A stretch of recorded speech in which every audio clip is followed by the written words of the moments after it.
Alrighty, moving right along to the next step. We've got all our cases filled with powder. Once I was done with that, I went by, manually checked every single case with my little flashlight here, made sure all the cases look good, and didn't miss a powder charge. You can't really double charge one of these; you'd overflow it because they're almost full anyway with 25 grains. So now we're on to the next step. I've got my bullets here, my little basket here, and I'm just going to take each. I've already got my dies adjusted. We're going to be doing our seating and then just a slight factory crimp. I will admit that one of the hardest parts is just setting those bullets in the cases because they're so thin. I have big hands.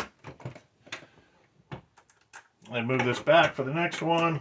And I'm going to take a measurement, make sure minimum on these is 2.20. So I'm usually right within, this one's 2.22. With shooting with an AR, you don't have to be super exact like you would with a bolt-action rifle. And I've shot all of these without a problem before. So this one is just at 2.22. So go ahead and do another one here real quick. I'll just do just a couple, show you the process. That in there. Go ahead and seat it. Slight factory crimp. Check our measurement. 2.215, right in the ballpark. Do one more here quick for you. Oh, I shouldn't say quick. There's not a whole lot quick about the process the way I do it, but again, that's okay. I'm not in a super big hurry. Oh, let's turn the turret back. This is the only point in the process where I'm actually using more than one of the dies in the turret, and then spin it back.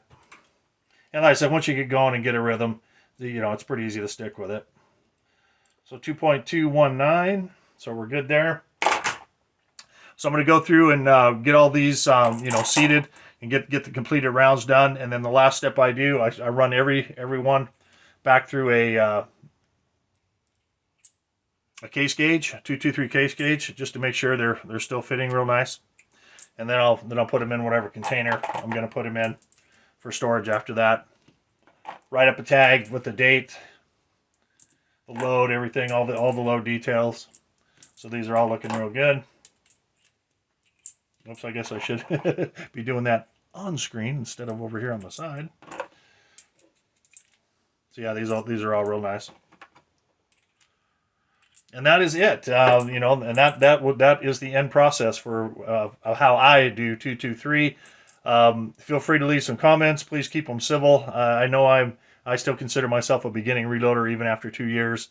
Because I'll be honest, if you don't, it's like anything. If you don't stay with it and practice, you forget it. I've in the process of coming back after COVID and all that to do these videos, I forgot a lot of what I learned prior to that. So I had to kind of get back to basics and go through everything and kind of learn it all over again. But yeah, feel free. Like I said, this is the way I do it. There's much faster ways, I'm sure.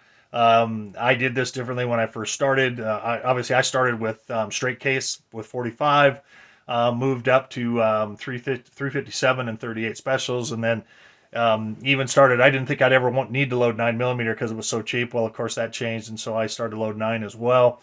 Then I moved on into the rifle cartridges with just the 223 so far. Is the only rifle cartridge I've loaded. I've got 200 rounds of 6mm for my Ruger RPR that I haven't fired a shot yet. So looking forward to getting to doing that, and then I'll have some 6mm to load as well. They'll need to get dies and everything for that. If you have any questions, feel free to leave them. Like I said, I don't claim to be a know-it-all or an expert. This is just how I do it. I've had good luck. I haven't had any mishaps. And if you're just a casual reloader, kind of doing it in your spare time, I think you'll maybe you can get some information or tips from the way I do it. So okay, with that, I'll go ahead and cut this series off, get the editing done, and post this up, and look forward to seeing the comments. All right, thanks.